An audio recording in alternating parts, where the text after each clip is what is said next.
this life. Let life be our guide. Mothers and fathers, we love you so. You are the ground from which we grow. You are the seeds we carry on. You are the love that carries on.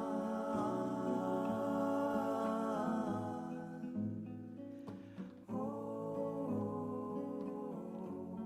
carries on.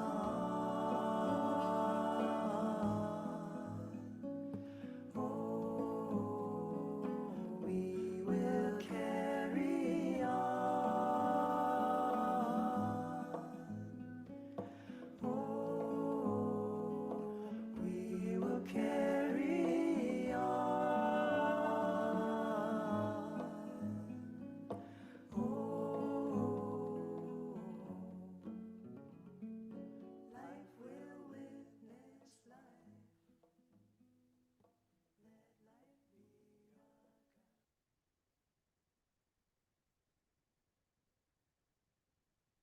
Continuing to presence with whatever's our experience in this moment, wherever we are, however we are. An invitation to just meet ourselves, to meet this moment with a little more kindness, gentle sprinkle more of compassion.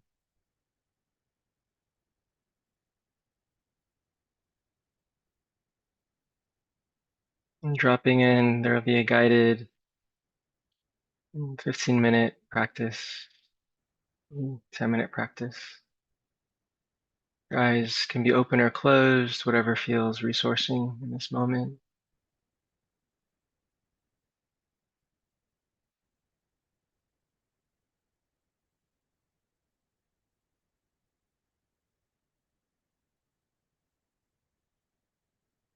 At the very least, giving ourselves a gentle nod of recognition, just hand on our back for showing up midday, midweek,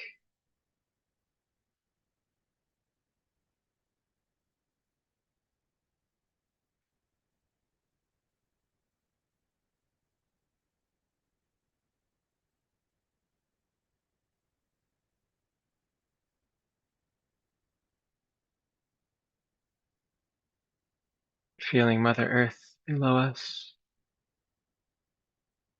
her solidity supporting us.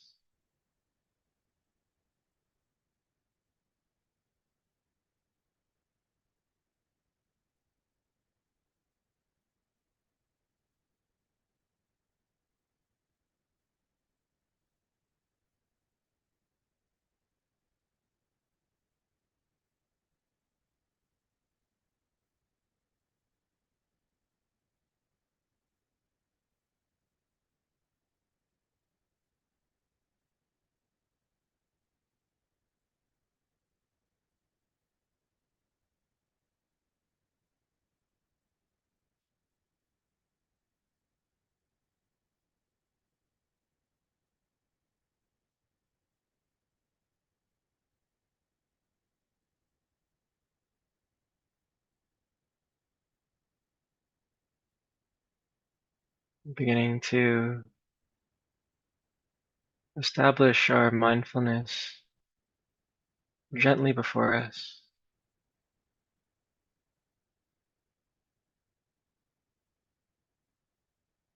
If your nervous system is anything like mine, there's always more desire for peace and stillness.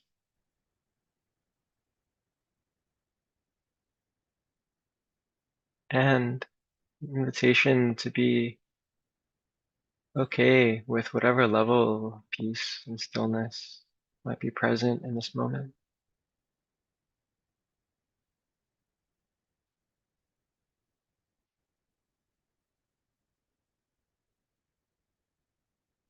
Perhaps orienting via our senses, our sense doors, to something that generates joy or pleasure in the nervous system in this moment. If our eyes are open, it could be a tree branch swaying outside in the wind or slants of sunlight on the ground.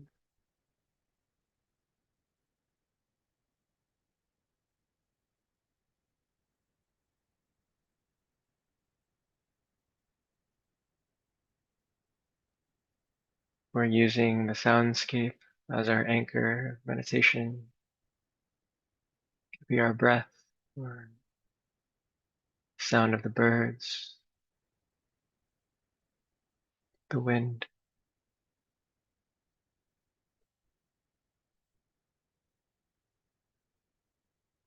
All of these Dharma doors beckoning us through beauty, pleasure, back to this present moment.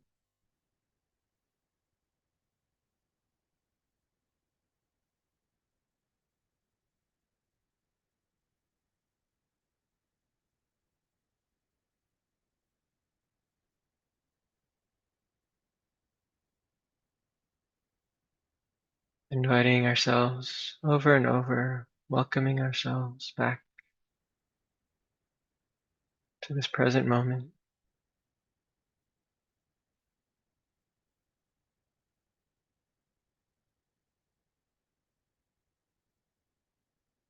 Smiling ruefully to ourselves whenever we find ourselves caught in patterns of self-criticism.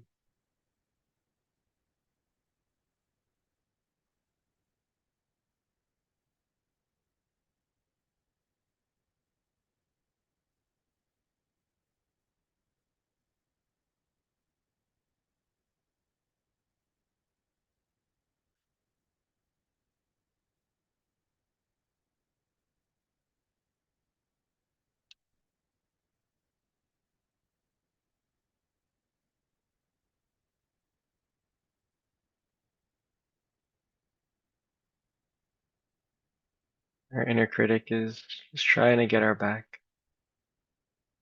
trying to make sure we're safe.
May we watch our own experience, this heart, this tender mammal body,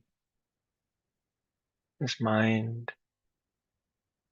with a similar quality with which we would watch a sunrise or a sunset.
welcoming ourselves again and again back to this now, welcoming all parts of ourself, and particularly the ones that may be more timid or perhaps are less used to receiving kindness, awareness, acceptance.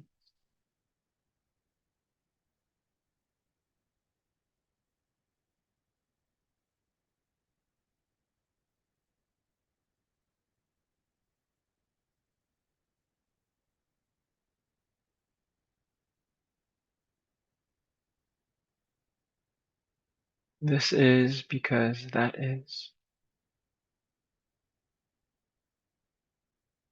We are not our mistakes. We are not our thinking, our notions, our self-criticism.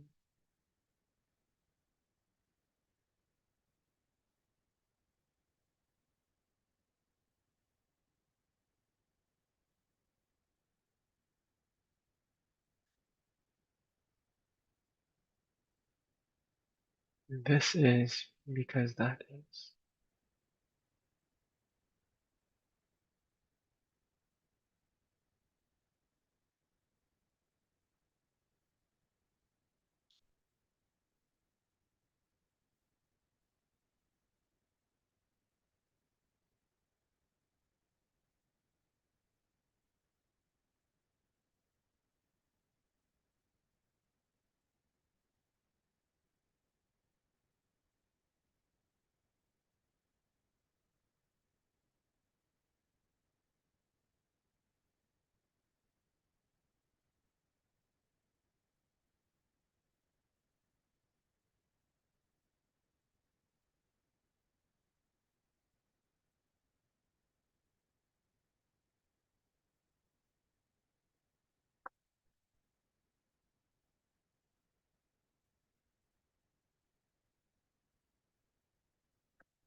As we continue to water the seeds of kindness, kind attention,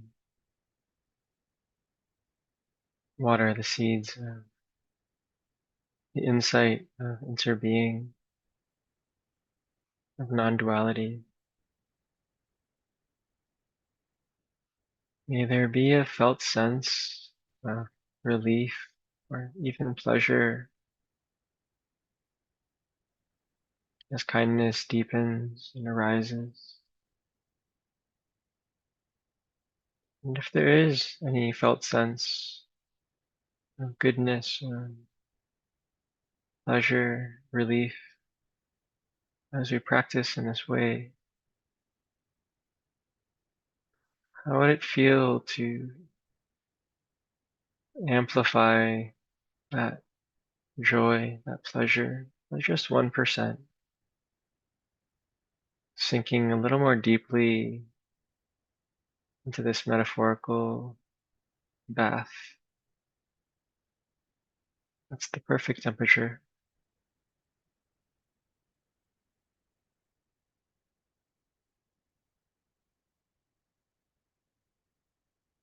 And bathing our hearts, our minds, our bodies with kind attention, compassion.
being kind alongside our mindfulness,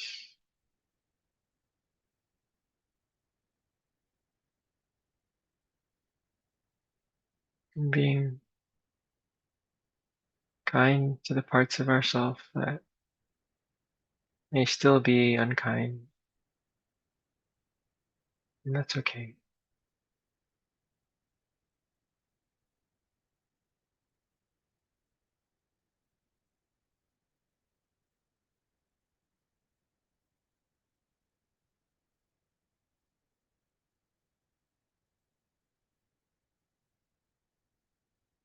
And this is because that is.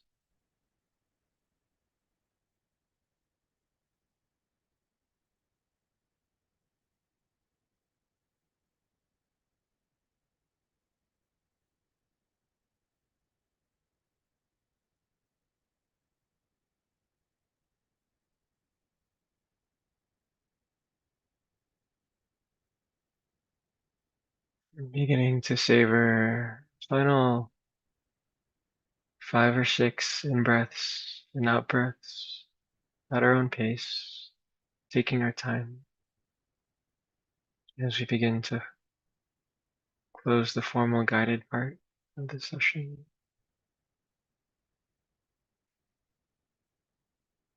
Perhaps noting how impermanence can sweeten these final breaths together.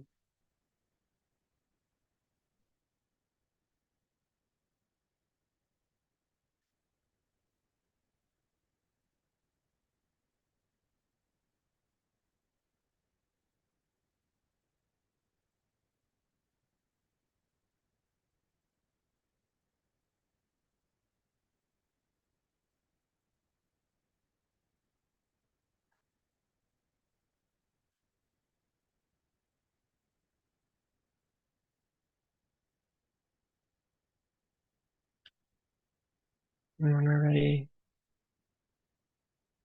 we'll slowly begin to make our ways back to these magical boxes.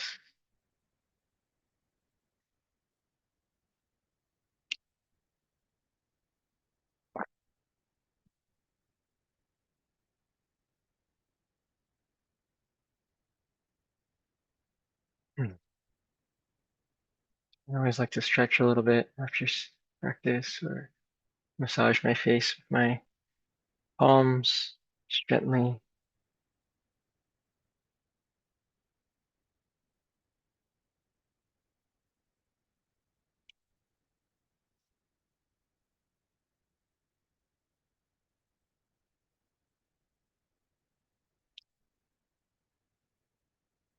Ah.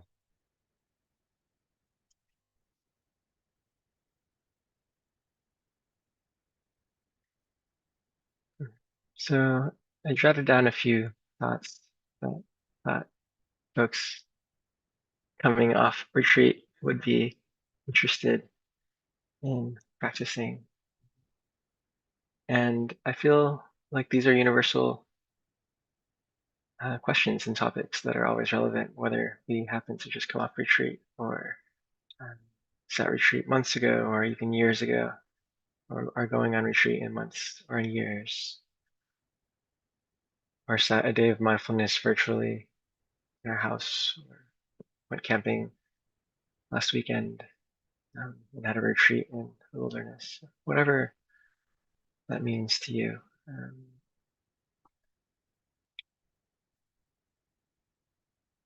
What do I want to speak about?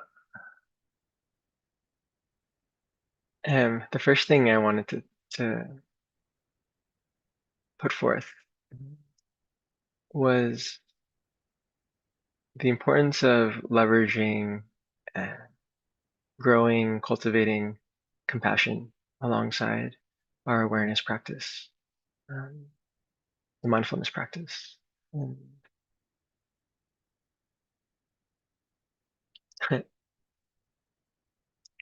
I was going back and forth on whether or not I wanted to tell the story, but the impulse is there, so I'll just go for it. I had the great fortune of practicing being a student of Zen Master Thich in Plum Village, France, for um, yeah, a couple many years, and um, I would always notice whenever he gave public talks for like thousands of people, like at the Beacon Theater or whatnot, he would sort of walk on stage and sort of just in very straight lines and angles and turn and very formally bow to the entire audience and just quietly take his seat and just hold this one pointed awareness. And my perception was I can feel his awareness and kindness filling the space. And then the monastics were invited to then chant in homage of Avalokiteshvara, they who listen to the sounds of the world, the incarnation of compassion. Um, and one time I had also the chance to also be on stage while His Holiness the Dalai Lama came on stage. And if you ever noticed or had the opportunity to see what happens when His Holiness comes on stage, he's much more of a like a Dharma rock star. He sort of comes to the edge of the stage and like shakes your hand and is smiling, grinning ear to ear. Um, and I appreciate both ways of being so deeply.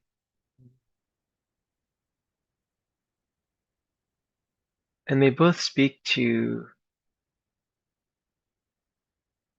different mm, ways of being in compassion. And, and one binary way of putting it is sort of fierce compassion and the more gentle compassion. Um, but I think it's even more nuanced than that. And if we were to speak about a spectrum of compassion, and it's, I'm curious if your mind does the same thing, but my very sophisticated coping mechanisms, they can come up with all sorts of things. And there's one narrative that often comes up, it can be quite, um, well, I'll just name it first, which is, um, okay, you can be compassionate to yourself this much, but you don't deserve this last part of compassion because you really did it. You messed up, like you were mean, like you caused harm. So, you can soothe yourself this much, but actually you should deserve to suffer just a little bit. Um, and I don't know if that's a bad thing. It is what it is. But I just want to name it so that we can so that we can practice with it. And so it's not just um, uh, sort of fermenting. Um, and I use that word, it's sort of a strong word and instills strong, uh, yeah, strong impression. But let's talk about composting for a second. Who here, I'm spotlighted, so I can't really see everyone's faces, but um, you know,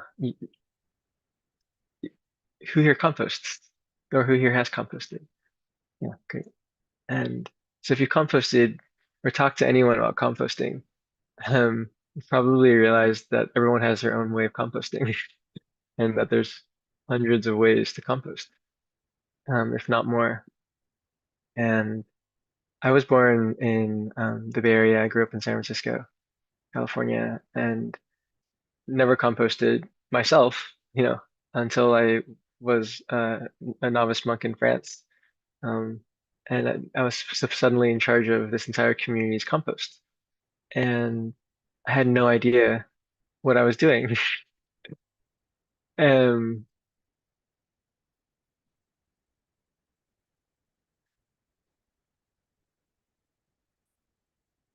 I'm laughing. There's a funny story that leads up to that, but I don't know if there's enough time during this session about how I arrived in the position of being responsible for the compost and recycling for the entire community. But for the purpose of today's talk or this session, so the way the way Upper Hamlet Plum Village was doing compost at that time, there were about maybe 300 people who practice during the summer for 4 weeks in Upper Hamlet. And um, there are these giant, huge plastic vats that get filled up with all the compost. And by the time they're filled, you need about 3 or 4 people just to pick them up. And then you got to put them on a van and then drive them down to where the organic farm um, was, and dig holes and dump the compost in and sort of cover it with hay and basically pray um, at that point. And that was the system as it was shown to me when I first came. And it was horrible. I hated it. It smelled. I was a city's kid from San Francisco. I was wearing overalls and plastic gloves and a mask and a pitchfork, and I was standing as far away from the goopy, gunky mess as I could. Um, and I would wait even longer. I would wait like 6 weeks to do the compost. I'd fill up every available plastic bucket just because I didn't want to that I would have to just do it once and get it over with. Um, and then started thinking I was clever and filling up more, and then getting volunteers to help me, so that like there was like one batch of volunteers that you could sort of go further with. And uh, I started asking questions about how to compost and started listening, and it turns out that if you don't cover the compost, if you let air circulate from the get-go, it doesn't really begin to rot at all. And if one uh, places fresh compost that within a span of 3 to 5 days into the compost pile, um, the the the rot and the fermentation process doesn't really kick in at all, and the compost just stays fragrant. It smells fragrant from beginning to end, and there's no all of the critters and gunk and creatures that go into compost that hasn't been turned regularly or cared for. Um, so it's really um, this gift of there's two parts of it that I really take away. One is, or three. One is everything composts, sooner or later. Um, Even if I forget about it, even if it's been sitting in the plastic container for way too long, um, just as long as it pours out, there may be a more period of aversion or preferences that are stronger or lesser, but eventually transformation takes place. The second point is the more quickly, if I just continue to let my compost air, um, what does that mean? Perhaps writing about it, sitting with it, going to some type of circling or dharma sharing or groups like this, sitting with sangha, sitting with in grief circles, or whatever our personal compost may be, just to give it air, whatever that might be. Um, Reading a poem, uh,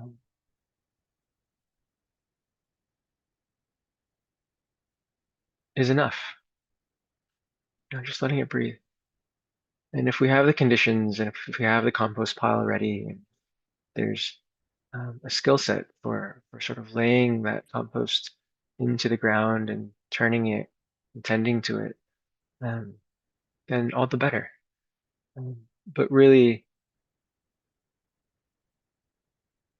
to allow movement. And so when I say when I guided an earlier practice to be kind, particularly to the parts of ourselves that may habitually not receive kindness, that's just another way of pointing us, inviting us to um, airing out the parts of ourselves that may be um, uh, less ventilated. Thank you, brain. Uh, so yeah, just checking in with ourselves for a second, just letting our eyes roam, relaxing our shoulders,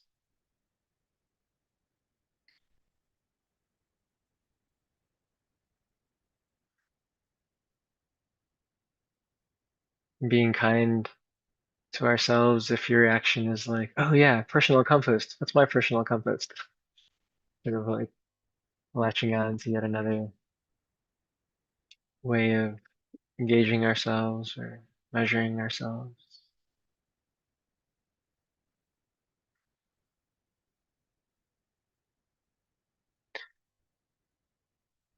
I want to speak a little bit about something I kind of glossed over, but when I said that everything transforms, right? I just don't want to make a blanket statement and have you all just take that as fact.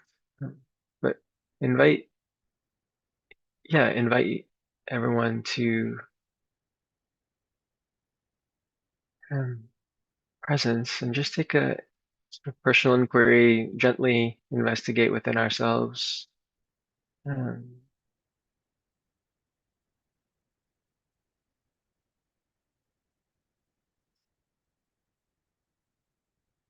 a moment in our practice where something has transformed. It doesn't need, you're not going for that apex aha sort of, you know, personal enlightenment moment, but just sort of like on a scale from 1 to 10, a 3 or a 4.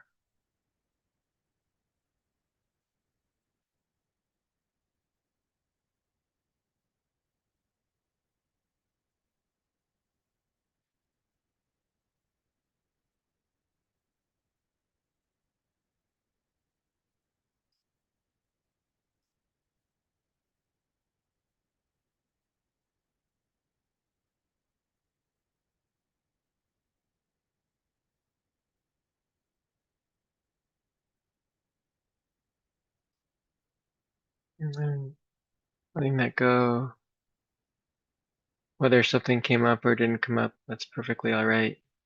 Whether we feel um, motivated to chime in to the collective and share whatever it was that came up for us. Passing is totally optional as well. Um, but if you'd like to type into the chat uh, or unmute and just chime in right now and share a moment for the collective harvesting of fruit of insight. Um, the circle is open.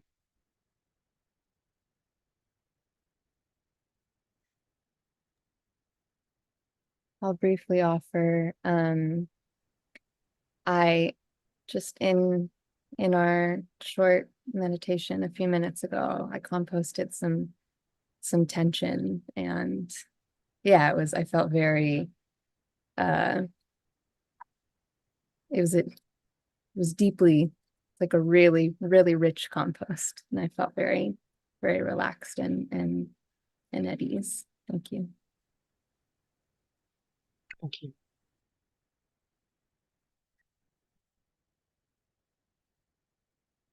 Yeah, please. Hi everyone. I'm Beth. I'm based here in LA, and I'll offer that I've only started attending in-person meditation groups really in the past year. I want to say since like January. And I was so quickly and surprisingly and welcomingly able to let go of and compost, if you will, the thought of perfection. I was so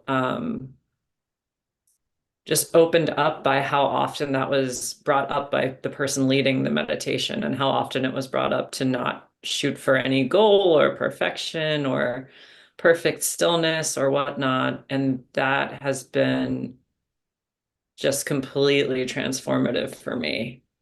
Thank you for listening. Thanks.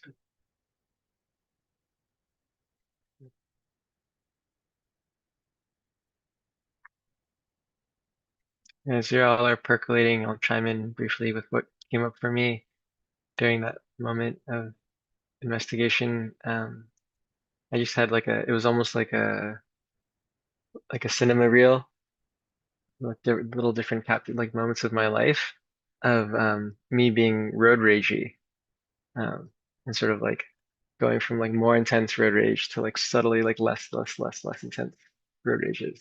Which isn't to say that the current video clip isn't me still like swearing at someone in my car for like 5 seconds, but I'm not like cutting them off anymore or like following them with a horn for 3 seconds. Yeah, and it's interesting because road rage for me is something that is very like it's what I do when no one else is seeing me, and like there's sort of like no repercussions, so to speak. Like, I mean, there are, but there's no like social repercussions immediately, it seems like. Um, that it's, yeah, for me, it's a nice sort of way of watering my seeds of confidence. Um, and just to add, as I say that, um, over the years of practice, something that, at least in my personal experience, seems to be very true. I wonder if it is for you as well. Um, there does seem to be a quality of like 3 steps forward, 2 steps back, 7 steps forward, 8 steps back, 5 steps forward, 2 steps back. And so if your own progression of road rage transformation doesn't seem like a Pixar animated clip, like that's all right as well. It's not necessarily, I remember, I don't know if any of you have had the opportunity to practice with Kyra Jewel, um, but she's also an amazing uh, teacher and was a nun at Plum Village when I was a monk there. And I remember one day having a conversation with her. She was giving a Dharma talk on practicing with anger, and which I was blown away because I just thought that I don't know if you've met Kyra Joel, but I was like, this person gets angry, like what? But she was giving a talk on anger, and she said that there was one moment in her practice years before the moment she was giving the talk where she had this insight into the uh, sort of essence of anger, and like just like saw that like when she was angry that it really was just like she herself was suffering first, and that like the source of anger couldn't really there was no other in self, and sort of she felt her anger just dissipate, and it was just like this moment of like just an insight. And I mean, for the next 2 weeks, she just was bliss, like not experiencing anger. She was just, resting on this insight. And then 2 weeks later, someone does something, says something, anger rearises. And then there's this narrative of like, oh my gosh, I thought I'd practiced with you already. I thought we'd already done this dance. What's going on? Um, and whenever my brain goes into, whenever it starts to proliferate in that way, uh, what I really just come back to is that the Buddha kept practicing, long after his enlightenment. Like he still woke up and did sitting and walking and went on alms rounds, and sat with the Sangha. And um, that's really not bad news because the practice feels good when we do it. So there's a question in the chat that someone Bree says, I would love to hear more understanding 3 steps forward and then 1 or 2 steps back. Thank you for that question. Yeah, it's sort of it's um, a lighthearted way, an attempt at being lighthearted, and speaking about uh, that the progression. When we talk about, because I'm inviting everyone to sort of examine how we've transformed in this practice and ways that we've grown. And um,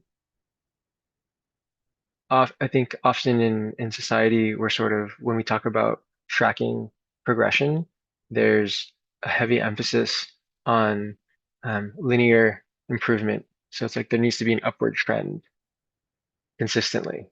And unless there's a sort of like upward trend consistent like this, then we're doing something wrong. We need to change our tactics. There needs to be more meditation retreat. There needs to be more, uh, you know, samadhi, more stillness, what have you. Um, and so when I say 3 steps forward, 2 steps back, it's just saying that if progression is not linear, if it feels like you go like this, and then it sort of goes like this, and then up and down like that, um, then it could feel like another way of saying that if I take it out of that chart paradigm, then it's like taking 3 steps forward and then taking 2 steps backwards. If that makes any sense. I'd like to open the floor completely for anyone else's sharings, questions, thoughts. I feel like I've spoken a lot into the space now. So yeah, if you the circle's open, if you have any thoughts or comments or curiosities. Hi, Day. Hi. Hi. A question. I want to do the tree meditation like in my neighborhood. How would I like be guided in that meditation? Um, yeah, so what Ben is referring to, Right here, it's everyone, fine. yeah, totally. At the end of one of our sits at Big Bear last week, I guided a practice on visualizing yourself as a tree and just rooting into the ground, which actually is a nice way to close out today's practice. So the last 2 minutes, I can just offer that and um, yeah, and then we'll upload that. I'll upload the actual meditation to the Dharma Homies website, Ben, so everyone can have access to that. So keep your eyes peeled. Thanks for that question.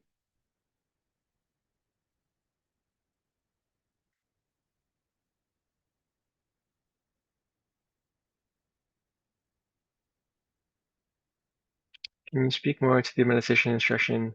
This is because that is. Yeah, thank you.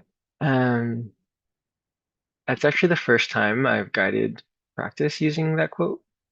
And it's very funny that, um, eh, eh, but it is a quote that it is a Dharma that I rest in, that I turn to often. Um, and essentially it's a skillful means. It's a way of um, um, plucking at the sort of what we say the 12 links of codependent origination, um, which is just a really long Buddhist way of saying how everything came to be and why things are the way they are. And so when we say this is because that is, it's just like a really quick way of referencing like all phenomenon are uh, on a very not just on the sort of macro physics level, but on a very personal level, all phenomenon uh, are in relation to one another. So for example, if I sing a song right now, let's make it like more concrete. If I sing a song like and I have ideas about the song that I sang, how I sang it, um, all of that, my song choice, the way that my voice sounds right now, um, uh, the way that I think about the way my voice sounds, the way like those are all arising from ways that I've been socialized in this life, from my teachers, from my colleagues, from my family, from my communities. Um, so even my inner critic, or even like the nuanced qualities of my own personal, like very personal inner critic, like is there, like they're there because something else is there, right? There was a moment in my life where, I raised my hand and thought I had the right answer and didn't have the right answer, and everyone laughed at me. So now, before I raise my hand, there's like a wait, like just double check, make sure like you're safe. And so like this is because that is. If I feel um,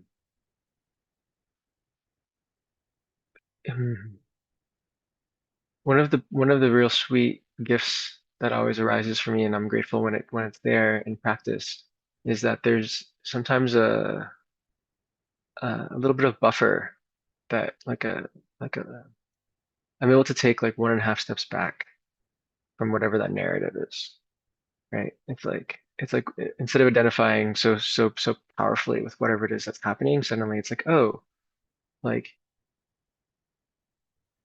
uh, what's a concrete example? Like, oh, that person must not like me. They haven't said hi to me the last 4 times that I've said hi to them, right? So like the reality is like that person doesn't like you. But if I take a few steps back, it's like did maybe something's happening for them. Maybe I didn't say actually maybe they actually didn't see me. or maybe something's like, there's all these other moments, and as we watch our own mind, it can be the same thing. It could be like, you know, I'm struggling against time to come up with creative examples for every moment, but just to say, uh, it's speaking and pinging to the wisdom of codependent origination, and that nothing is your fault, basically. Like as you trace this, you know, there's no single moment, and to hold that, as an ultimate dharma versus relative dharma, not to just go around saying like nothing's my fault, like I'm just a result of conditions around me. Um, yeah, I hope that was helpful.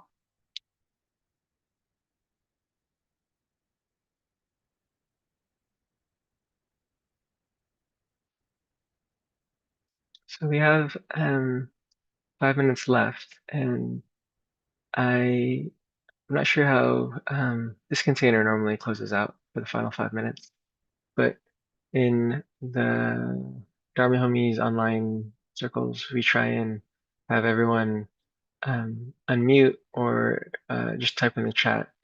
Um, yeah, something that uh, they're grateful for in this moment, or that they're just an aha moment, or anything on your heart mind that feels resonant.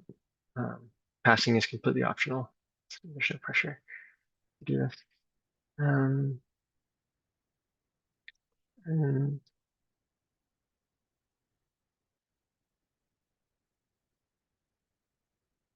I'll go.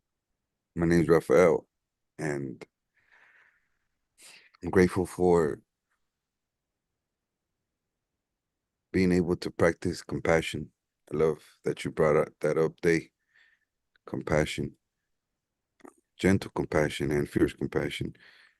It's a it's a great practice, especially at this moment with my children, to not wanting to be in control, but be more of a listener, to listen to their little hearts, to what they got to say, and that really brings me to practice that compassion, to be a greater listener, because my children are one of my greatest teachers. So I just wanted to share that. Thank you. That's what I'm grateful for. mm, thank you. Thank you for sharing your children's teachings with us as well.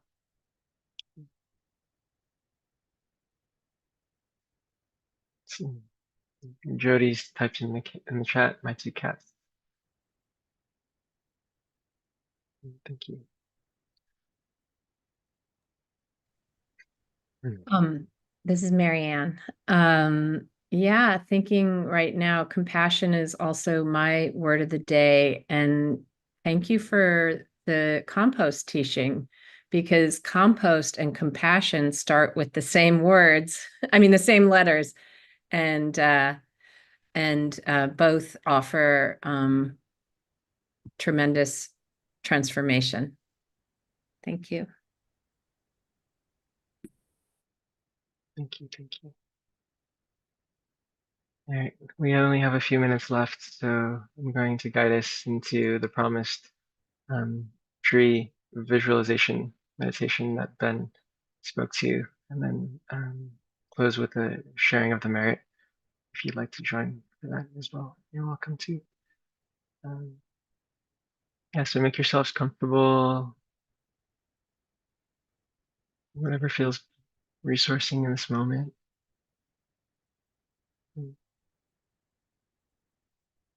Whether walking or sitting or standing or lying down, just aware that we're walking or sitting or lying down.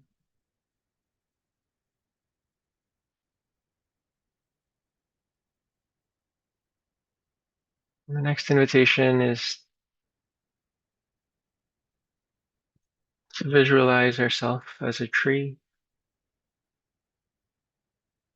Whatever first tree pops into mind, you're also welcome to change as many times as you'd like.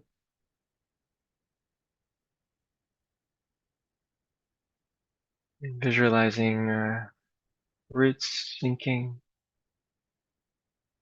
deeply down into Mother Earth and past the bedrock,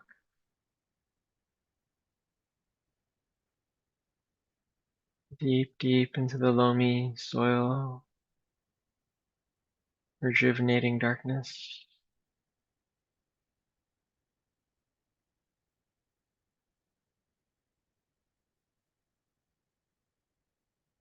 Feeling our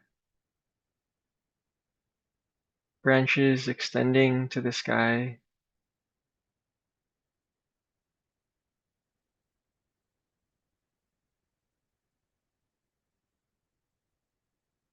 our roots rooting into the present moment, into compassion.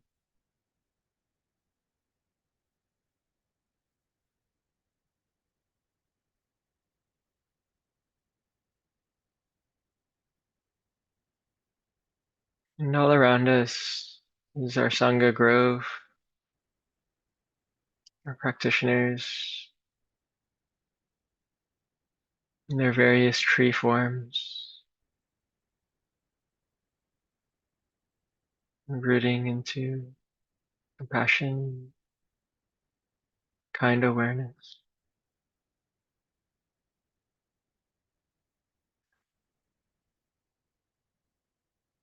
And continuing to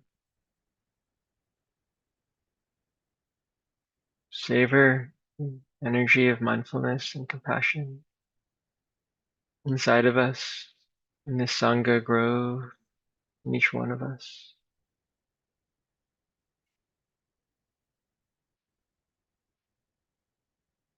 May the fruits of this practice, may our capacity to generate a moment of self-kindness, compassion, of peace, continue to root deeply into these tender human hearts, into this earth, into our communities, our families, this planet, and even the darkest corners. May all beings have the conditions to touch the wisdom of non-discrimination. May we uproot all the intersecting oppressions, homophobia, transphobia, ableism, ageism, patriarchy, so that our true heart's wish may come true, and together touch true peace, true happiness, true liberation.